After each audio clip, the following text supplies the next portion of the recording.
Welcome to episode 266 of the Selling Your Screenplay podcast. I'm Ashley Scott Myers, screenwriter and blogger over at sellingyourscreenplay.com.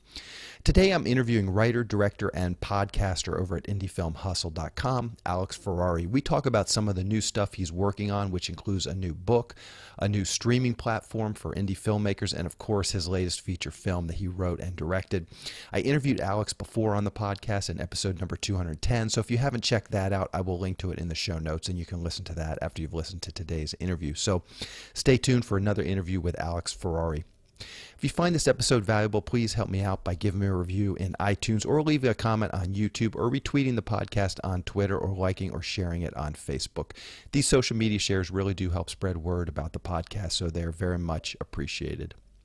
Any websites or links that I mention in the podcast can be found on my blog in the show notes. I also publish a transcript with every episode in case you'd rather read the show or look at something later on.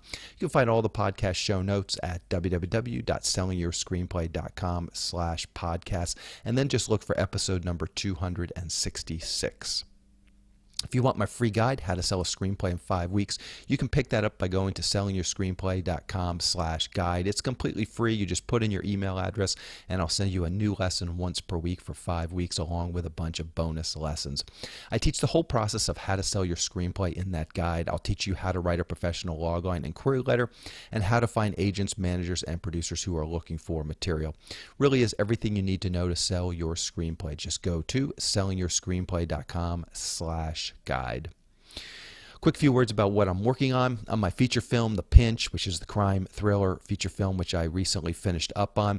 We're now officially launched on several VOD platforms, including iTunes, Google Play, and Amazon, and Vudu. And with Amazon, that also does include Amazon Prime, and that should be available in the USA, Canada, and the UK on all of those platforms. I've just signed on with a sales agent to handle the other territories and potential cable and TV deals in the other territories, so we'll see how that turns out. If you do subscribe to Amazon Prime, you can effectively watch the movie for free. There's no additional cost. You just go to Amazon and it's included with your Prime account.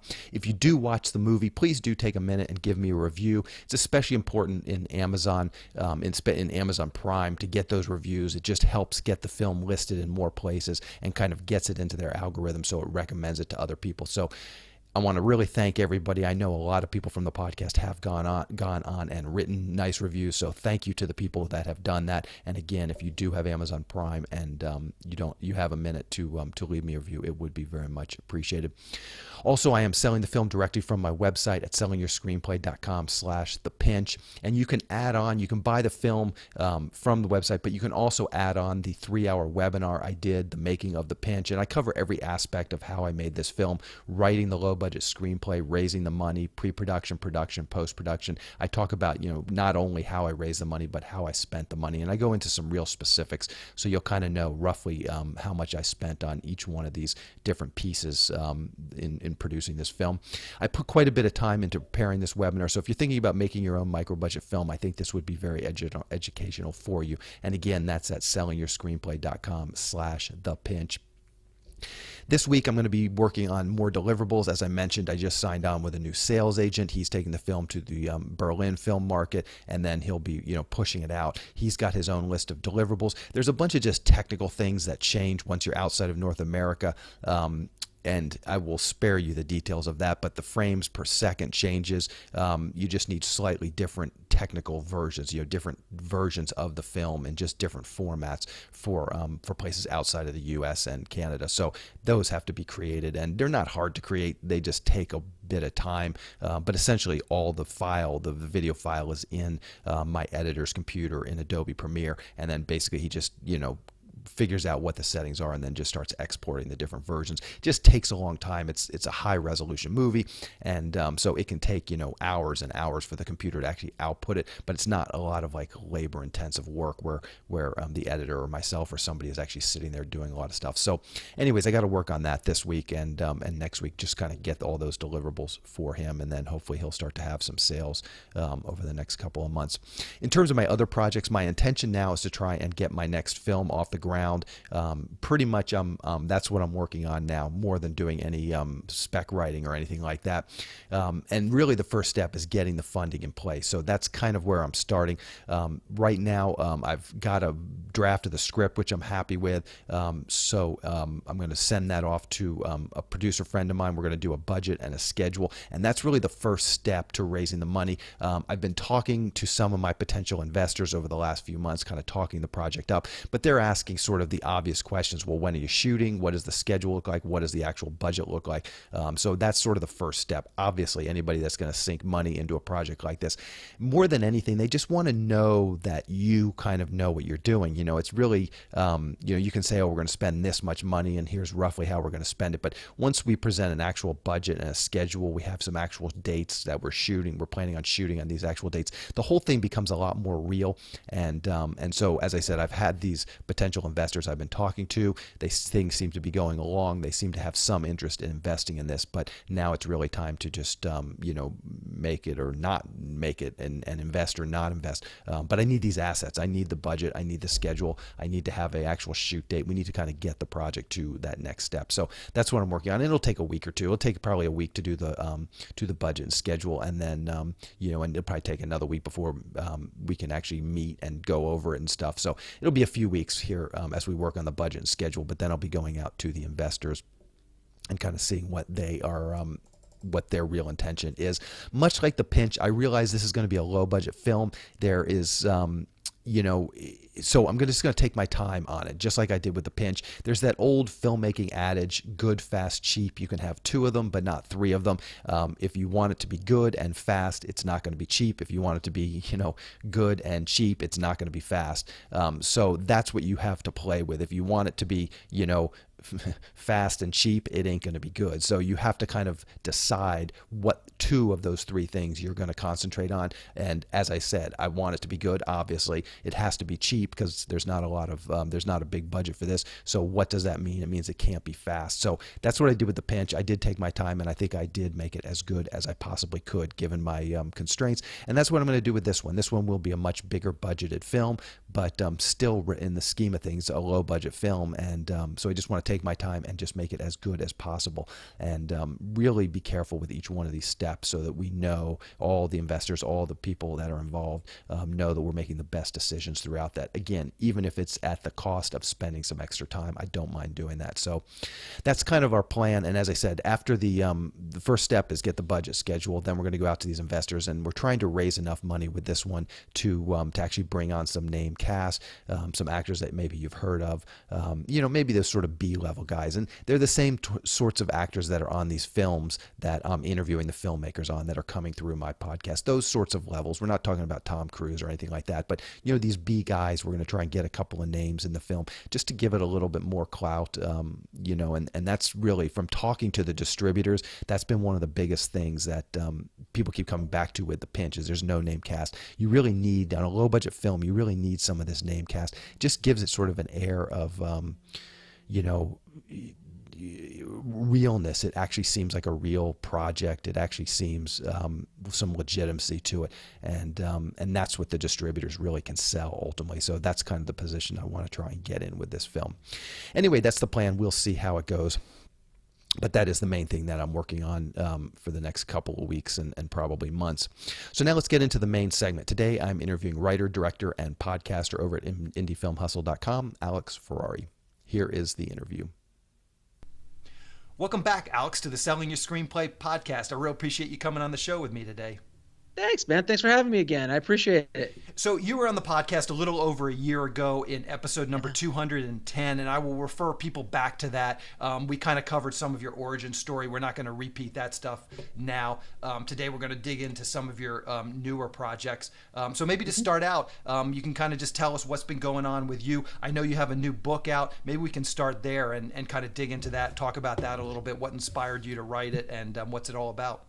So I've got a new book coming out. It's called Shooting for the Mob. It is my first book that I wrote. It's taken me 18 years to get the courage to write this book. It is Well, the best way I could do it is let me just read the synopsis real quick, is always the best way to just kind of tell you what the book is about.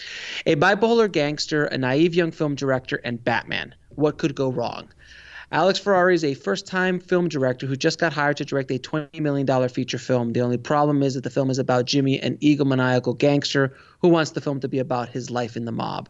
From the backwater towns of Louisiana to the Hollywood Hills, Alex is taken on a crazy misadventure through the world of the mafia and Hollywood. Huge movie stars, billion-dollar producers, studio heads, and of course, a few gangsters populate this unbelievable journey down the rabbit hole of chasing your dream. Would you sell your soul to the devil to make your dream come true? By the way, did we mention that this story is based on true events? No, seriously, it is. So what inspired this? Was this like just your crazy adventures meeting, people that wanted you to do movies over the years? Well, no, this is a specific moment in time, which I was 26 years old, where I was approached by a gangster, a true to life gangster who was quote unquote rehabilitated, but I found out later who wasn't completely rehabilitated, and who spent time in prison and all that kind of good stuff. And he wanted to make a movie about his life. And I was so young and just kind of, green as all hell. And I it kind of seemed real. And I was like, sure, let me do it. And, like I said, I was 26, not very worldly by any stretch. And I went on this journey with this guy. And his true colors didn't come out till a few months in to this process, but by that time you're already in the web. It was kind of like working with Joe Pesci's character in Goodfellas. So like you really didn't know what you were gonna get. Like at one moment he's like the nicest, you're having a good time, all laughs and chuckles and ha ha ha, and it's great, and you're going out to these places to have dinner and all this kind of like it's Goodfellas. Mm-hmm. But then at the other second, all of a sudden he just turns to you like, why am I a clown? Am I making you laugh? How am I a clown to you? And that's the kind of world I lived in for about a year of my life. I was involved with this situation for about a year of my life. It literally destroyed me. It brought me down to my knees, to a place where it's the darkest time of my life. But not only was the mob part of trying to make a movie, which was our production offices were in a racetrack. I can't write this. I did write it, but you can't make it up. It's kind of insane. But Hollywood took him seriously. So when Hollywood took him seriously, I was flown out to meet billion-dollar producers, like huge movie stars at the Chateau Marmont and at the Ivy, and I'm having lunch at Spago's, and I'm surrounded by movie stars, and I'm meeting movie stars and big power players, and I'm like, come on, can you imagine? You've been chasing your dream, for at that point 26, 27 years of your life. You've been chasing this dream, and it's right there in front of you. And I even got to meet Batman. There's a whole chapter on Batman. I met one of the actors who played Batman, and I met him at his, let's call it estate, that he has. I essentially was driving to the Batcave. I mean, when I was driving, it took us 10 minutes from the gate to get to the house. Let's just put it that way. So I went through all of this, and during this whole time, my life is threatened every week or two, because this guy would I think he was undiagnosed bipolar. I don't know. He was crazy. But it was an insane journey. And I wasn't the only one. There was a whole crew with me. I met one of my best friends who in the book, his name is Boris, who is the cinematographer, who's now an ASC cinematographer. So he's a really high-end, very accomplished DP. And he's the one that actually has been hounding me for years to write the screenplay for this. And I just said, I can't write a screenplay about this. Like, who's going to pay me money? First of all, who's going to give me money to make a movie about a kid and a gangster, and it's a period piece, takes place in 2001. I'm like, I'm not going to go chase money for this. That doesn't make any sense. And then one day in the book, you'll hear what happens. But one day there's something happened that he again told me, you got to write the screenplay. I said, I'm not going to write the screenplay. I just can't. He goes, well, you can write a book. And I said, damn it, I can write a book. And so why write a book over a screenplay? Because if you wrote a screenplay, you could have maybe gone out and shot it yourself. Well, no, I wouldn't have been able to shoot this movie. I can't do it in my normal run and gun kind of method. I This got is a movie that takes money. It's a period piece. There's big set pieces. There's, I need permissions from, to do it right. I would like to shoot at the Chateau Marmont. I'd like to shoot at the Ivy. I would like to shoot at Spago, or something similar. There's certain things that just big set pieces that I wouldn't be able to do. But for me, honestly, this story couldn't be told completely in a screenplay. It needed to be told completely. And in the book, I felt that it would reach more people. And the story is not just, an ego trip for me. Honestly, it took me so long to do it because it was a very scary place for me to go back to. I'm a grown man. I have a family, kids, all that kind of stuff. And to go back to when you were 26 at the toughest time, the most darkest time of your life, where, I was left decimated, lost. I almost went bankrupt, like literally a day or two from signing the bankruptcy papers, to, losing my girlfriend at the time, to going into a depression for almost 2 years, hiding in a garage, selling comic books on eBay to make a living, just because I just couldn't even get myself up out of bed in the morning for almost 2 years. Can you imagine being so close to your dream that it's sitting in front of you? I'm talking to Batman, literally like a foot away from him, and he's like, I really want to work with you. I'm like, holy crap, Batman wants to work with me. And imagine it being yanked from you. It's difficult for anybody at any age or any stage of their career for that to happen.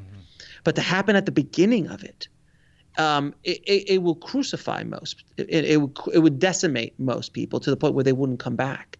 But I was able to rise from that devastation and pick myself up and be able to go on with my career and grow and learn.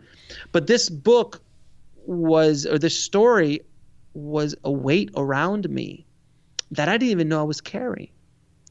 Because when I wrote it, it was a completely cathartic experience. I can speak freely about it now, where before, anytime I would go to Boris's parties, he would always have a party at his, house or something like that. He'd bring over a bunch of Hollywood producers and directors and stuff like that. And they would run over to me and they're like, are you the guy? Are you, did Boris has been telling us, is this real true? Now I would have to sit there and go, yes, Boris. And Boris was like, you see, I told you, my friend, I told you. Because he speaks like Borat. A watered down Borat is Boris. So he's like, I told you, he's true. And then I would sit there and have to tell the story, but I would always be very cagey about it. I would not really be very open and kind of open about the whole situation, because it was just something very, very difficult for me. It's like having a bad ex-girlfriend. You don't want to talk about a bad ex-girlfriend, a bad relationship, but this is like that on steroids. It was just insane. I'm curious. I get a lot of authors coming to me. They've written a book and then they want it turned into a screenplay and they think it would make a great movie. And my advice to them is always, listen, all you're really doing is getting sidetracked, writing a screenplay and trying to learn how to sell a screenplay, when you really should be spending your time learning how to market your book that you've already written. And I will pose that same question to you. I mean, you've got 1,000,001 things going on. Why get sidetracked with a fictional book that's not necessarily exactly aligned with the indie film hustle? Well, it isn't fictional; it's non-fictional. Yeah, no, I'm sorry. Yeah, non-fiction. Yeah. So it's a true story, but in my opinion, it isn't out of alignment with indie film hustle. It is actually everything that indie film hustle represent. I wrote this book not for money or fame or one day to make a movie out of it, which I hope it does. It just breathes to make a movie out of it. I wrote it because I wanted to help not only the people who follow me on Indie Film Hustle, but anyone who gets access to it. It's an amazing story of what not to do when chasing your dream, what not to do, like how not to lose yourself when you're trying to chase that dream, or you're trying to chase that carrot, that golden carrot that gets dangled in front of us so many times in our career, how not to compromise our morals and do things that we might have not wanted to do because of just the chance of getting or putting up with abuse, just because there might be an opportunity. I mean, I put up with abuse, verbal and threatening, actions for a year of my life.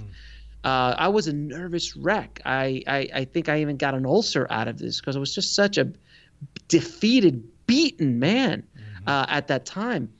And I want this book to be, a beacon of hope for anybody in a bad situation, that they have the choice to get out. It's always within their power to choose to get out of any bad situation. And that's why I feel that this book is so in alignment with my mission with Indie Film Hustle, to help filmmakers survive and thrive in the business, to educate them, to inspire them on their ridiculously difficult journey, which is being in the film business, as well as screenwriters and so on. And I think that the book, again, will be that allegory of what not to do when chasing your dreams. And we all have our dreams. We all want to be, big screenwriters, big directors, big filmmakers, big cinematographers, whatever it is in our business. But we do put up with some shit. We do put up with stuff that we probably shouldn't sometimes. And you've got to balance that with,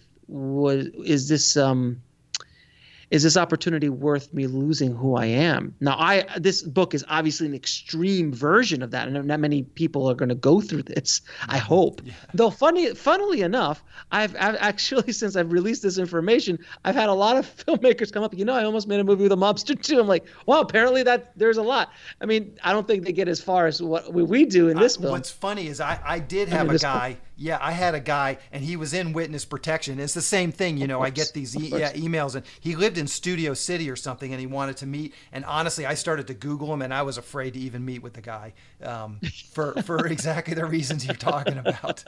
No, but it happens all the time, Mm-hmm. But this story, in the magnitude of it, to be, talking to Batman, to be in a $1 billion producer's penthouse in the Hollywood Hills somewhere where I'm looking out of his glass wall overlooking Los Angeles while he's got all his latest movies where it's, crossed $1 billion in sales, plastered all over the place. I'm going to his screening room to put in a trailer that I directed to show him as a proof of concept of them. Like, it's surreal. The whole story is very surreal. And I really do hope it does good in the world. That's why I did it. Honestly, I did it because it's a lot of work. Look, I wrote this in a year. And during that year, there's a lot of stuff that's happened to me and my family. Good things, but it's just a lot of craziness that's happened.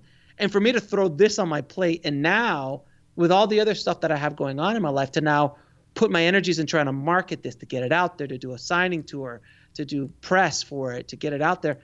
I promise everyone listening, I'm not going to get rich off that. I mean, great. If I do money, great, fantastic. But it's not my goal. It's not what I'm trying to do. I want just to get the book out there to as many people as humanly possible. So that's why it's important to me. It really is important to me. And it's the greatest thing I've ever done. What's going to be the release schedule on the book? When is it coming out, and how can people get their copy? Yeah, it's available on February 22nd on Amazon, Barnes & Noble, anywhere fine bookstores around where fine books are sold.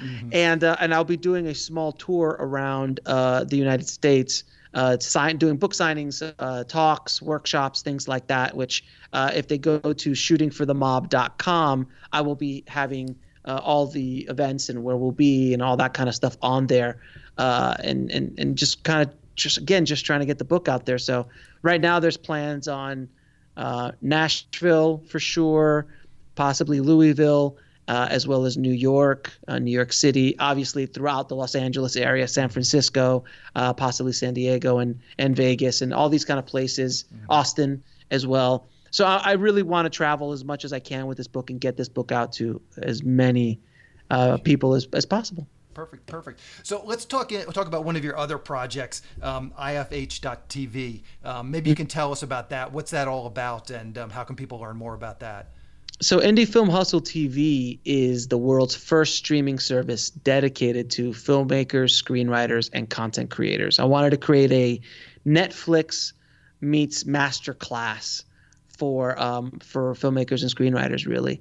And I just wanted to have a place where everyone can go veg and watch a movie about making movies, a documentary about an aspect of making movies, as well as short films, as well as interviews with some of the biggest people in the world in the business, as well as television series about the movie making business, and then as well to create online education there as well, so they could take courses about anything they want to take courses on, and workshops and listen to lectures, and just a hub of where everything could be without having to hunt and peck everywhere, and just have access to it with a simple monthly subscription, just like Netflix does.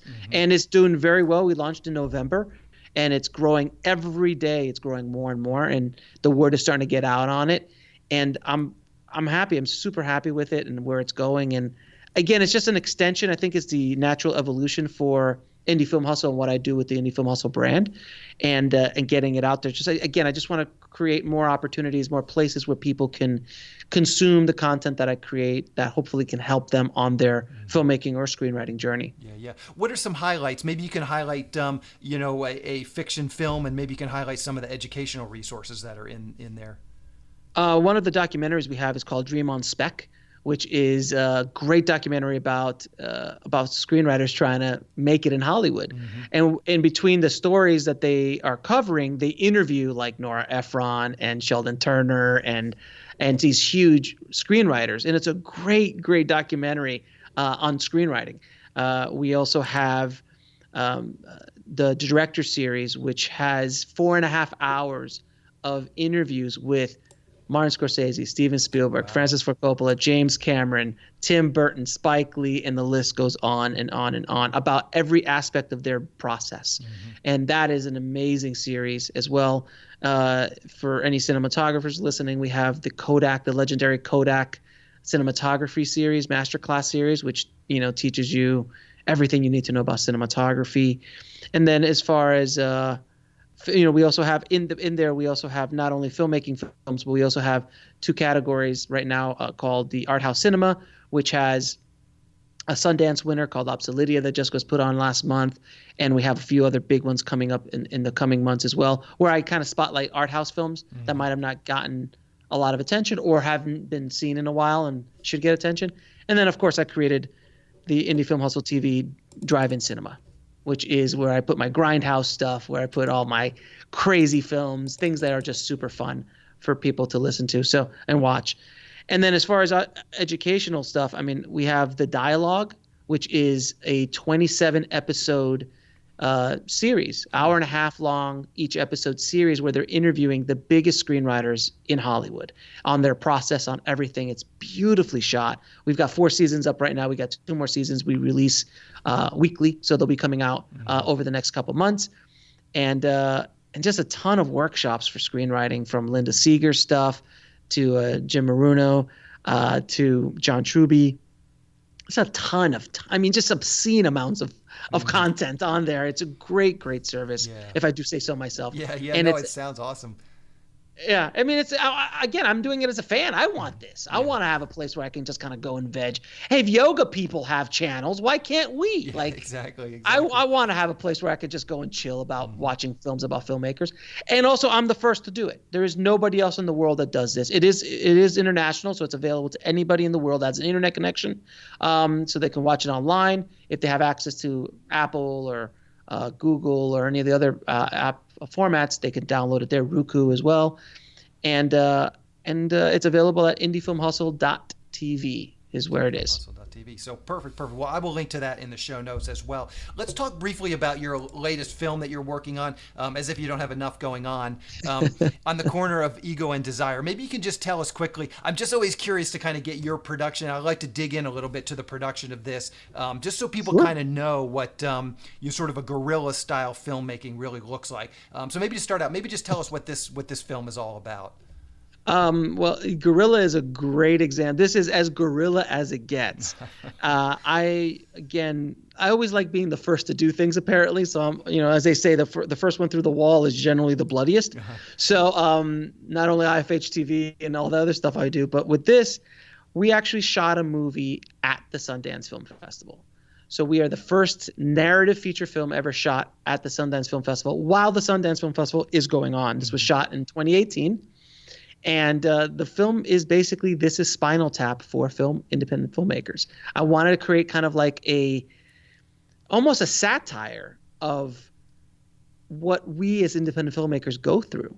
And I wanted to throw every stupid story I heard of, every mistake, every ego-driven idea, like all this delusions of grandeur, everything. Much of it is my own stories from when I was younger, but I've interviewed so many people, I've talked to so many people, I've worked with so many filmmakers over the course of my career that I had stories for days. So all of that stuff was kind of incorporated into the Corner of Ego Desire. So the story is basically about 3 filmmakers, 1 actor, 1 director, and 1 producer, who go to Sundance for 1 day to find a producer to try to sell their movie.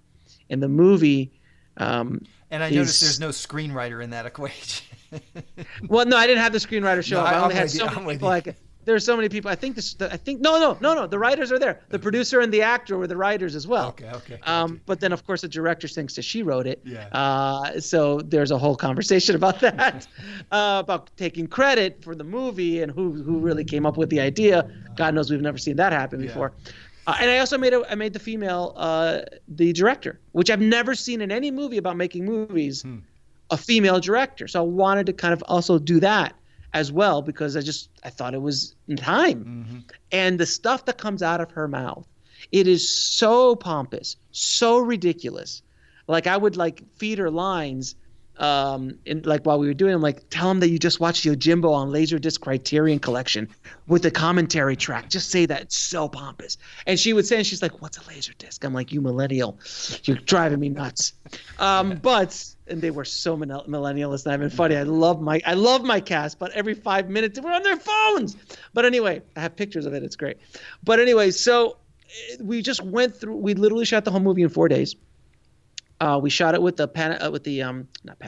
Blackmagic pocket camera, not the new cool one, the old 1080p one with a monopod. I had a sound guy with me, so a great Kyle Yumbo, who was an amazing sound person, and he just labbed them, and we ran around Park City, shot here, shot there, location here, and we actually shot 2 full scenes in the belly of the beast at Sundance headquarters. And it's literally you're running the camera and then you have your sound guy.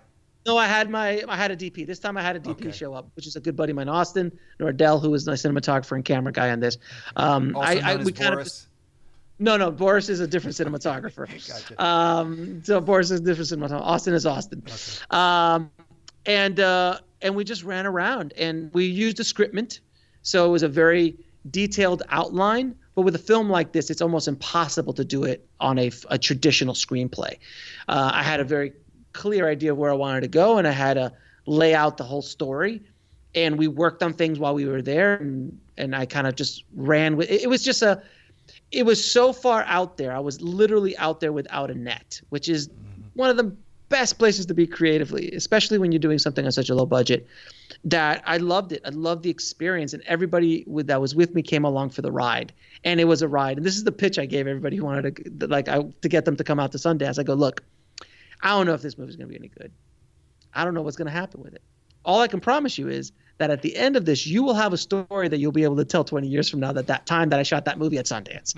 That I can promise you, and you will have a hell of an experience. Did you have any problems? Anybody harass you or, hey, where's your permits? Not one person. No. Not one person.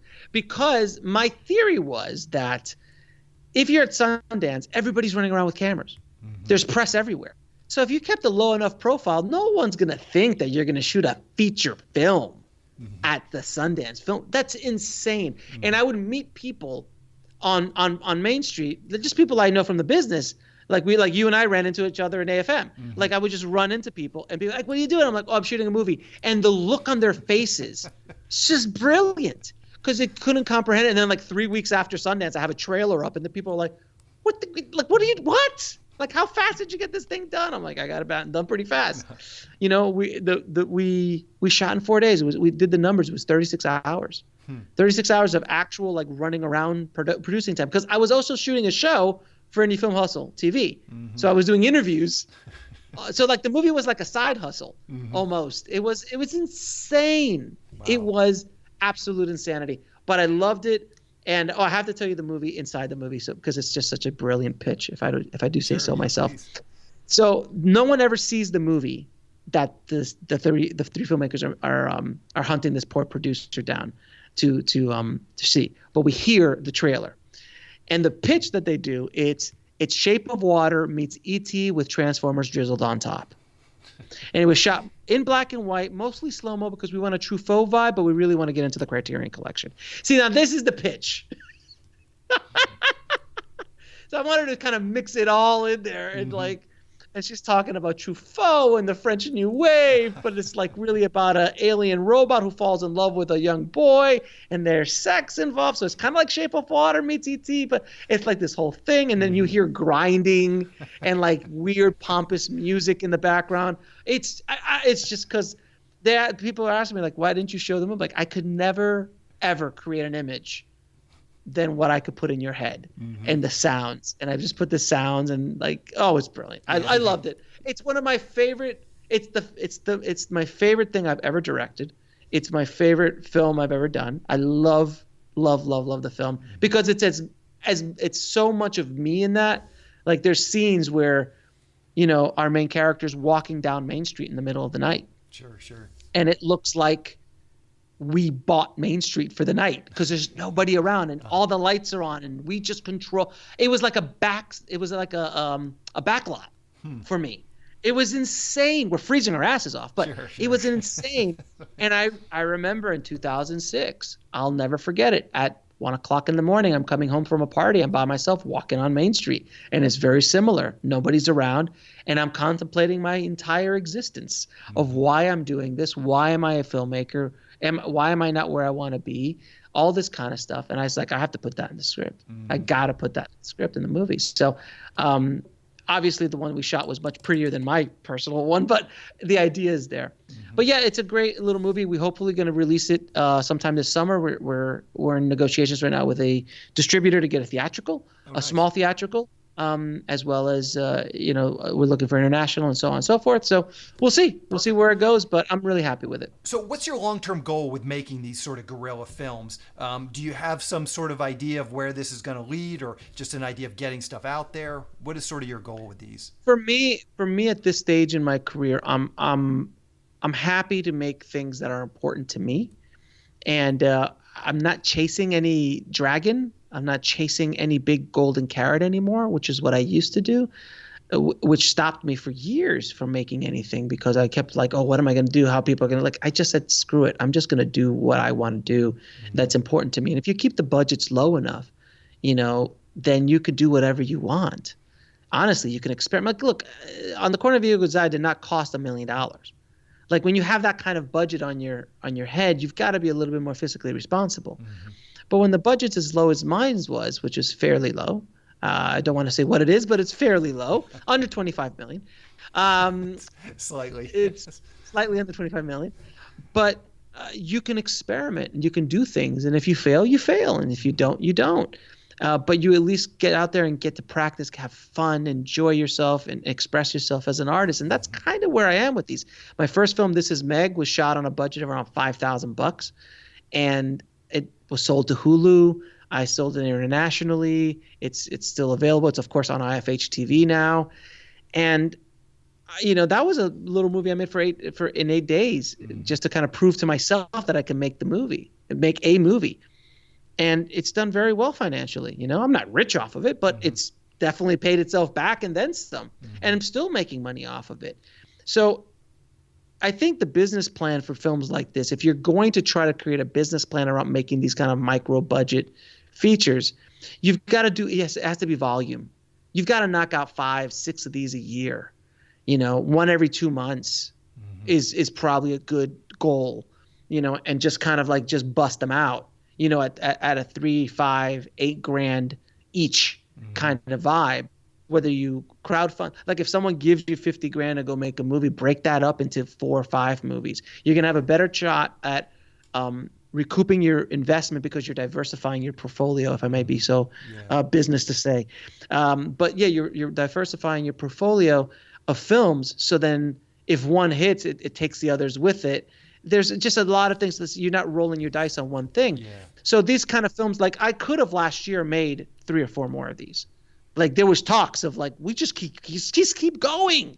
We'll just keep making these.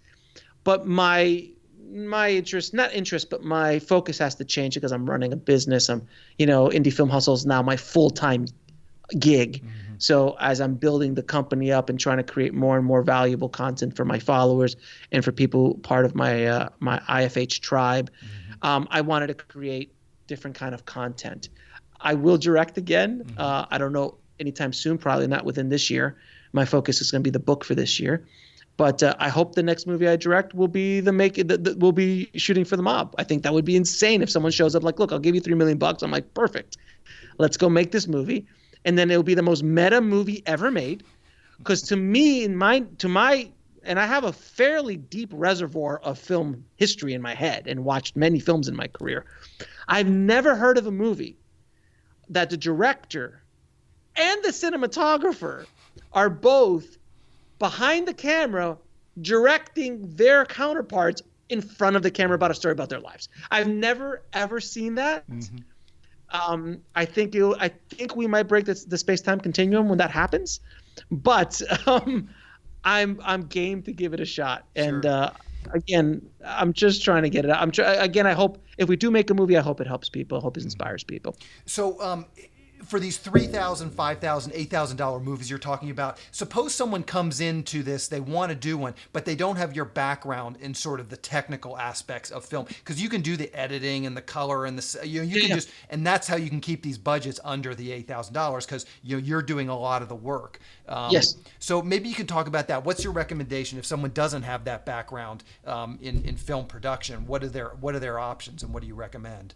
The biggest thing, first and foremost, the thing I recommend is that you need to educate yourself as much as humanly possible about every aspect of the business. In order to the only reason I'm able to go make a $5,000 movie is because I have a lot of tools in my toolbox that I have accumulated over the course of my career. And I've had those tools in my toolbox. Everything that I did to make this movie, I had when I made my first big short film 10 years ago. It was there. Or actually now it's like 15 years ago, Jesus. I had those tools. I was afraid to use those tools, and they might not nearly be as honed as they are now after 15 more years of work. But I had those tools. I could have done something then.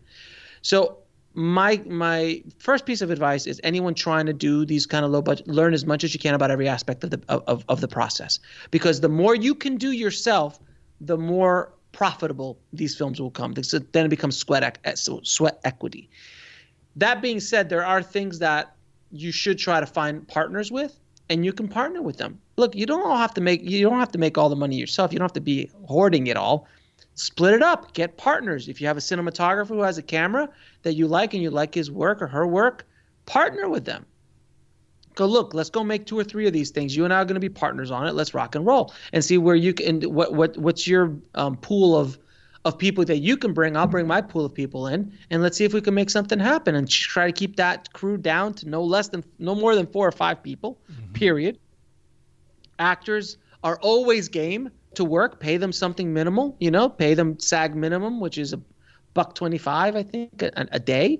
So it's all well within the realm of possibility. You just have to kind of do it. And then with that, have a business plan on how to get this damn thing out there. That's the mistake that so many filmmakers make, is they just go, oh, I'm going to make a movie, and they think that's the end of it. It's not. You've got to be able to have a full plan on how to distribute this, how to market it, how are you going to get your money back? Because if you can't get your money back, you won't be able to continue this journey. That is the way the game is played. So you don't have to be rich off of it, but at least break even for a couple of them so you can keep going and keep moving and keep learning.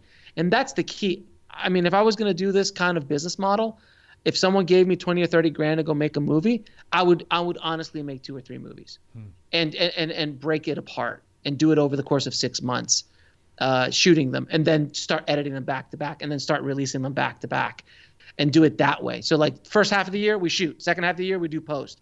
The next 6 months after that, we're going to be doing marketing and promotions. And if you could build a team around you or build a machine that is able to knock these out, whatever those kind of films are, whether they're genre, whether they're, and also just figure out what you're doing. If you're doing art house films, just understand where you're going with that. If you're making genre, if you understand your marketplace, you understand your audience and what you're trying to create for that audience, then make sure you understand marketing. Make sure you understand social media marketing. Make sure you understand direct marketing versus brand marketing. Understand all of the different aspects of marketing. Read books, listen to books all the time. as many times as you can. But that's the biggest pieces of advice I could give anyone trying to go down this insane business model. Yeah, for sure. So what's the best way for people to keep up with what you're doing? We've talked about a few things, but maybe now you can just mention all of your various channels and URLs and stuff, and I'll round that stuff up for the show notes as well. So the main hub for everything I do is at indiefilmhustle.com. And then if you want to jump on IFH TV, just go to indiefilmhustle.tv.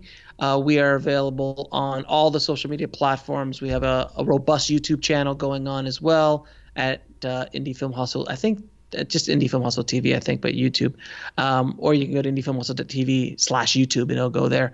We're on Facebook, we're on Twitter, we're on Instagram. Everywhere we're pretty much at Indie Film Hustle, except for Instagram, which we're at iFilm Hustle. And then the book is at shootingforthemob.com.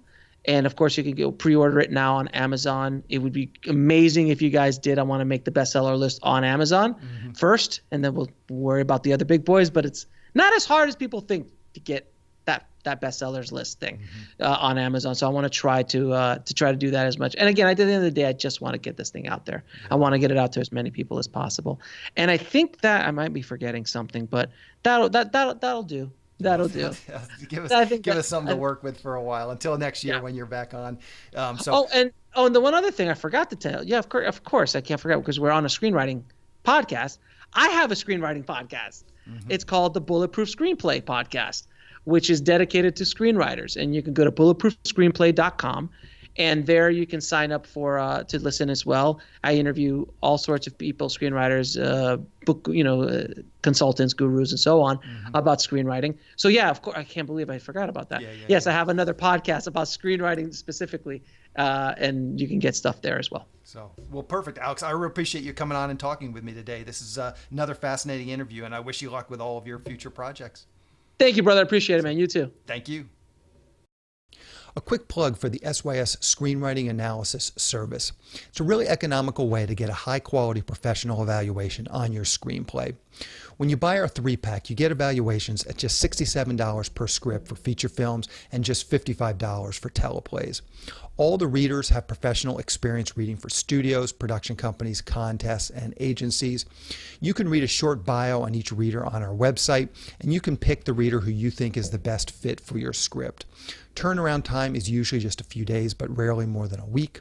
The readers will evaluate your script on 6 key factors: concept, character, structure, marketability, tone, and overall craft, which includes formatting, spelling, and grammar. Every script will get a grade of pass, consider, or recommend, which should help you roughly understand where your script might rank if you were to submit it to a production company or agency. We can provide an analysis on features or television scripts. We also do proofreading without any analysis. We will also look at a treatment or outline and give you the same analysis on it. So if you're looking to vet some of your project ideas, this is a great way to do it. We will also write your logline and synopsis for you.